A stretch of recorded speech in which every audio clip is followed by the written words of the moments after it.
Et salut tout le monde, c'est Gigi, je suis en compagnie d'Atoms. Salut tout le monde. Donc on se retrouve pour un nouveau BO1 de Commander avec le même match-up, donc Saskia et Mizzix. Donc moi Gigi j'étais aux commandes de Saskia et toi tu étais aux commandes du Mizzix. Donc, ouais, tout à fait.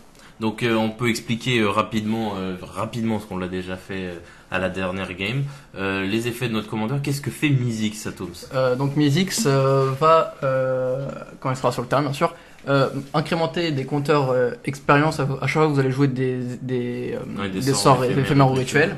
Et donc il faudra que pour augmenter ces marqueurs, il faudra que ces sorts soient, leur coût de mana soit plus haut que le nombre de marqueurs. Voilà, c'est ça.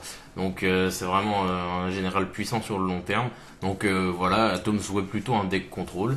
Moi donc j'étais aux commandes donc du deck Saskia. Donc ce sont des decks précommandés, on le répète, enfin préconstruits.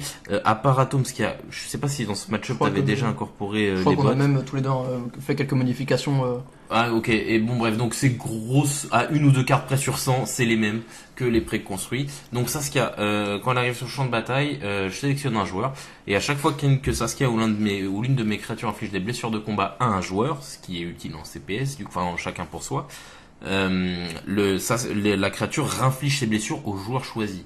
Donc en 1v1, c'est extrêmement puissant. Chaque créature en fait a la double initiative dès qu'elle va toucher le joueur. Donc c'est extrêmement puissant. À noter d'ailleurs que c'est pas Saskia qui réinflige les blessures, voilà, donc ça c'est comptera pas pas Saskia, dans les dégâts des commandeurs. Exactement, parce que au début on a eu un doute. Mais il faut savoir lire une carte et c'est tout. Et donc voilà. Donc la game commence. Tu poses Un land à compteur. Donc c'est un land en fait qui met que du color, que si t'enlèves un. Ouais voilà. Ça, Ouais. Non il met couleur bleue et si Oui, tu veux voilà, d'autres couleurs, ça enlève des compteurs. Ok, d'accord, ça marche. Alors moi, sommet de crâne dragon, tu poses l'électromancien. C'est ça qui va donc réduire les sorts d'éphémères rituels bleu ou rouge de 1. Ouais. Donc alors ça c'est une seule ligne. Ça veut dire que si votre sort est rouge et bleu, ça ne compte que -1. Ce n'est pas deux lignes distinctes. Faut faire attention à ça. C'est ça. A contrario d'un artefact que j'ai dans le deck qui vous permet, je crois que c'est le pack des guildes. Ouais, c'est ça, ouais. Qui vous permet donc de choisir de couleur et de réduire de 1 s'il est bleu et de 1 aussi s'il est rouge pour ma part. Exactement. Ok. Donc moi je pose l'ancêtre à Sakura, je commence un peu à ramper.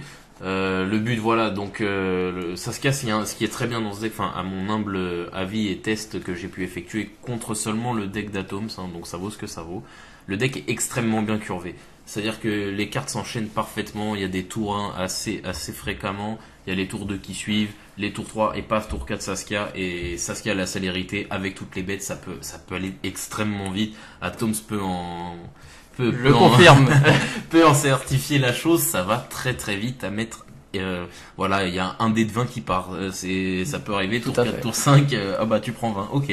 Voilà. Et voilà, je suis comme ça, bon bah je vais pas bloquer avec mon commandant parce que j'ai extrêmement besoin de cette carte. Voilà, donc en fait toi l'une des grosses contraintes de Mizzix c'est que il faut qu'il reste là. C'est ça, donc c'est pour ça qu'il y a pas mal de sorts qui servent, des backups de créatures, des Blost. Donc là je pose une mue, ça c'est la mue méga mue, je me rappelle plus le nom. Mais c'est la créature qui ne peut être bloquée que par les créatures plus fortes qu'elle. Donc la méga mue c'est pareil qu'une mue sauf que quand elle reverse c'est gagne un marqueur +1/+1. Donc c'est pas mal. Donc là tu me la remontes. C'est ça. Alors ça c'est ultra fort contre cette mue puisque du coup c'est à 0 parce que c'est un backup à X. Et donc le jeton égale 0. C'est ça. Et en plus de ça, elle permet de piocher une carte à la fin du spell. Voilà, les cartes qui sont donc des cartes dites cantrip, c'est-à-dire des cartes qui font quelque chose et qui en plus font piocher, sont toujours extrêmement fortes. Que ce soit en combo, aggro, contrôle, tout ce que vous voulez, c'est toujours le genre de carte qu'il faut privilégier dans un deck. C'est vraiment très puissant. Et puis toi, ça te permet de diguer et de choper. C'est ça. C'est vraiment pas mal. Surtout que dans le deck, j'ai pas mal de piocheurs. Et qui du coup va me permettre, plus la partie s'éternise et du coup plus j'aurai de marqueurs, ça me permet de lancer des sorts pour peu cher grâce aux marqueurs et pouvoir, en plus de faire tourner la machine. Ouais, c'est vraiment fort. Ouais, ton deck il marche bien. Les deux decks, franchement, je pense qu'on peut le dire, ils sont extrêmement bien construits. Après, le truc c'est que en général les commandeurs c'est pour être joué entre potes en multi et à plusieurs. Du coup, comme nous on joue en 1v1, on peut pas exploiter la totalité du deck. C'est vrai, il y a beaucoup de cartes qui sont faites juste pour le CPS. Je joue Saskia. Alors Saskia, je la joue pas, je sais pas si je l'ai joué tour 4. Si, je la joue tour 4 parce qu'en fait j'avais un ancêtre tribut à Sakura. Donc ça fait j'ajoute tour 4. Alors là je joue une carte les amis. Je vous le dis. Cette carte, celle-là. C'est n'importe quoi. Je sais pas pourquoi ça existe. Donc c'est une carte. Donc c'est un équipement qui donne +1/+1 à la créature équipée pour chaque couleur qui sont présentes sur mon terrain. Ou sur le terrain, je sais plus, j'ai un doute maintenant. Je crois que c'est pour ton terrain. Ouais, c'est pour mon terrain, c'est ça. Donc, les amis, si j'équipe ça à Saskia, elle gagne +4/+4, comme ça. Et il me semble qu'il y avait un autre effet qui était incorporé dedans, mais j'ai un doute. Ça bloque pas les sorts pendant ton tour si elle est équipée? Il me semble que c'est un truc comme ça. Enfin bref, je sais que quand je jouais la carte, cette game, elle est un peu vieille aussi, mais elle est pas aussi vieille que les modernes. Elle a deux mois à peu près. Je crois que l'artefact, si je suis presque sûr, qu'elle bloque, elle lui permet donc de jouer free pendant son tour s'il est équipé. Ah ouais. Donc, bref, c'est une carte complètement fumée. Alors sachant que +4/+4 sur une créature quand il y a Saskia, ça équivaut à dire +8/+8. Donc ça c'est le genre de choses qui te met vraiment mal. En fait, ce qui est fort surtout avec cette carte d'équipement, c'est que Saskia elle coûte les 4 couleurs du deck. Donc forcément, si t'as Saskia en jeu, forcément la carte sera au +4. Ouais. Elle aura paf. Elle sera au maximum de sa capacité. Tout à fait. Ouais, c'est vrai. Ouais, c'est vrai que c'est fort. Donc là, t'es pas bien. T'as fait un rite de duplication. Alors j'ai pas suivi sur qui c'était. C'était sur donc ta Saskia. Ah oui, d'accord. Donc t'as pu sélectionner ton propre joueur. C'est ça, tout à fait. Moi. Par contre, faut savoir que si j'inflige des blessures avec Saskia, ça sera des blessures différentes que de Mythix. Oui, voilà. Ah oui, voilà. Ça tu fais bien de le préciser, Atoms. En fait, c'est pas parce que Saskia n'est pas le général d'Atoms. Donc même si c'est contrôlé, il faudra qu'il inflige les 21 blessures avec Mythix. C'est ça. Elles ne sont pas, c'est pas parce qu'il ça sera une créature en fait ma Saskia sera une créature comme une autre. Voilà, exactement. C'est pas celle avec laquelle il a commencé en tant que général la partie. Mais donc là, tu fais un petit brainstorm. Ouais, vas-y, qu'est-ce que tu voulais dire? Par contre, ce qui peut être bien, c'est comme j'ai Saskia. Ouais. Les blessures de Mythix seront affligées par contre 2 fois au joueur. Voilà, et ça, comme les blessures sont infligées 2 fois par la bête, ça monte plus vite les dégâts des... Donc alors, on nous a dit que ça a été erraté, mais il me semble que c'est 21 blessures de général qu'il faut infliger pour gagner la partie. En tout cas, nous on a joué avec ces règles-là, c'était les règles qu'on connaît. Alors nous on nous a dit que c'était pas forcément ça, mais non, on a joué comme ça. Donc on a joué avec les règles de base de l'EDH. Donc là, tu essayes de temporiser un peu. Donc j'ai encore reposé ma mue. Tu poses l'expérience épique. Alors explique-nous cette magnifique carte. Cette magnifique carte, elle permet donc pour X, je vais regarder montrer les X cartes et jouer toutes les cartes qui, pour coup, ici 5, juste éphémères et rituels. Et tout le reste, sans payer leur coût, bien sûr. Et tout le reste sera donc exilé. Et fizzle. Et en même temps, ça fait monter bien sûr. Le compteur. Donc là, tu fais fizzle tout ce qui fizzle. Donc là, t'as fait 5, c'est ça? Donc il pioche 5 cartes et tout ce qui coûte 5 ou moins, il peut le jouer. Donc là, mais par contre, tout ce qui coûte 5 ou moins, mais qui est rituel éphémère. Rituel éphémère. Bien sûr. Et bien sûr, tout ce qui est que X, s'il y a des sorts à X dans la phrase, ça va faire X égale 0, donc ça fait... Exactement. Donc là, on voit déjà sur 5, une seule carte, c'est très pauvre. C'est la tristesse. C'est quoi ça? Ça va faire piocher autant tout le monde se défausse de sa main et on repioche autant de cartes. Que celui qui en avait le plus? C'est ça. Ok, d'accord. Donc là, c'est... Ok. Donc là, il me semble de mémoire que j'étais pas bien quand tu m'as fait ça, parce que j'avais une main aux oignons, vraiment, pour bien continuer la partie. Et... Maintenant, il me semble que c'était moi qui avais le plus de cartes, donc c'est pas vraiment moi que ça avantageait de faire ce sort, il me semble, de mémoire. Après, je crois que tu as raison. Il me semble que c'était pas non plus. Après, c'est toujours dangereux de recycler une main d'un aggro, parce qu'un aggro, c'est souvent quelqu'un qui peut s'épuiser ou piocher les mauvaises cartes au mauvais moment. C'est ça, donc si tu refais une nouvelle main, si tu lui refais une nouvelle main, ça peut être très dangereux. Maintenant, tu pouvais pas. Oui, bien sûr, je vois pas ta main. T'as l'expérience épique. Il faut la faire. De toute façon, je crois que t'as pas le choix de jouer les sorts qui coûtent 5 ou moins, j'ai un doute. Non, il faut les jouer. Voilà, donc dans tous les cas, t'étais obligé de jouer ton sort. Et même, on sait jamais, ça peut tout être utile. Ça se trouve, elle peut avoir une bonne main et repiocher derrière une main pas terrible. Ouais, alors tu me fais une vérité résonante sur Saskia. C'est ça. Donc, quand un général, je pense que vous connaissez un peu, mais pour ceux qui ne connaissent pas, quand un général retourne, et soit mort, exilé, quitte le champ de bataille, je crois que dans la main c'est pas pareil, ou en dessous du deck c'est pas pareil.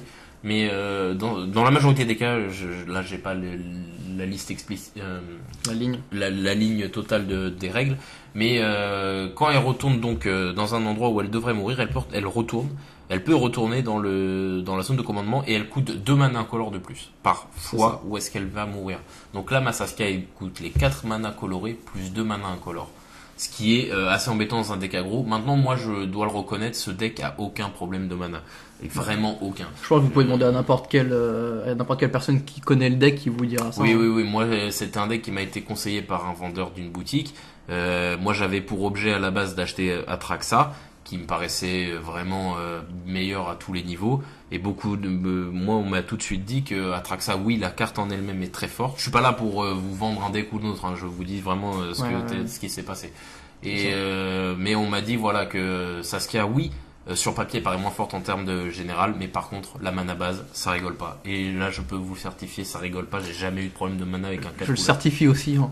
Et j'ai joué les autres. Alors là aussi un petit défaut. Après, mon deck est plus récent que le tien. Moi, j'ai eu le droit à une jambière d'éclair de base dans mon deck. Ah bon. Et pas toi. Il me semble de mémoire que toi. Je pensais que tu l'avais incorporé. Non. Ce qui en plus, les jambières d'éclair, contrairement aux miennes, ce qui sont vraiment bien, c'est qu'elles ont un coût d'équipement nul. Donc tu peux les switcher comme tu veux sur ton terrain, ce qui est vraiment intéressant. Donc là, ma bête, c'est quand même déjà une grosse créature, puisqu'elle a la mue, +1/+1, célérité linceuil, c'est vraiment une grosse carte. Là, c'est dommage, on voit pas ton compteur de marqueur expérience, mais on se doute bien qu'à ce stade de la partie, il en est déjà pas mal loin. Je pense que je dois être à 4 ou 5. Ouais, voilà.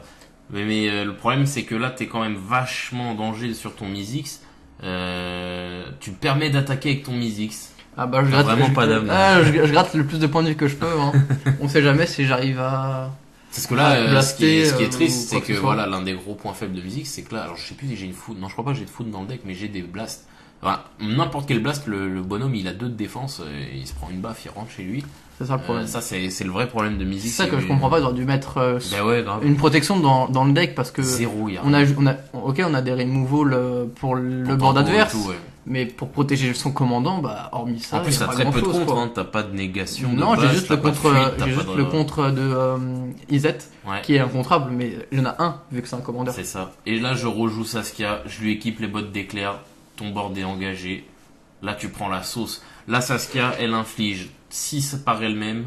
L'autre, elle gagne +4/+4, donc +8/+8 en tout. Je crois que là, c'est. Là, tu meurs pas, mais tu prends la sauce. Je crois que là, c'est le dé en moins. Hein. Ouais, là, c'est le dé en moins. le fameux. El famoso dé en moins. Et pas Voilà, donc, tout à fait. Ouais, il suffit que Saskia ait avec une autre créature.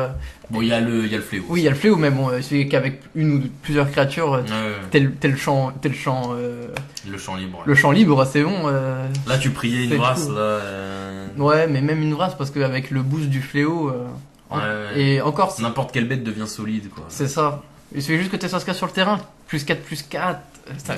Et surtout le fait aussi que je puisse pas jouer pendant ton tour. Pour un deck contrôle, c'est vraiment. Ça, c'est horrible. C'est horrible. Tu peux pas jouer, tu peux rien faire. Tu joues pendant ton tour. Du coup, c'est tout ce qui est éphémère, bah ça devient des rituels. Ouais, c'est clair. Ouais, exactement. C'est exactement ça, Tom. C'est que toi, t'as un deck contrôle. Le deck contrôle dans.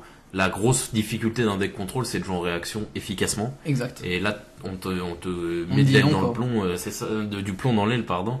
Et là, ouais, on te dit absolument non à une des plus grosses mécaniques d'un jeu contrôle. C'est quand même assez horrible. C'est ça. Donc là, je te fais un acte de. Un acte de trahison, non? De trahison. Non, c'est pas celui-là, mais c'est pareil. Avec la fraction de seconde sur ta bête qui est équipée. Ok, donc tu me prends. Ok.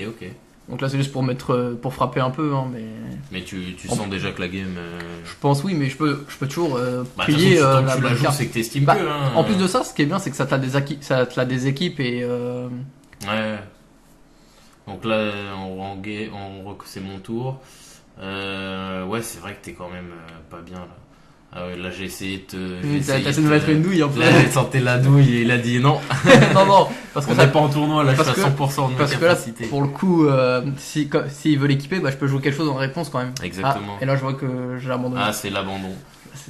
Bon, après, on vous spoil pas la première game, mais tu pouvais, on va vous en recaster, je pense. Ouais, on a quelques autres games de ce match-up. Intéressant. On pourrait même faire un rapport de guerre pour expliquer un peu. On verra ce qu'on pourra faire, mais on pourrait même prendre le temps de vous expliquer les forces et faiblesses des decks. On pourrait même faire des deck tech dessus, pourquoi pas. En tout cas, moi, ces deux decks que je trouve, enfin tous les deux, on s'amusait vachement.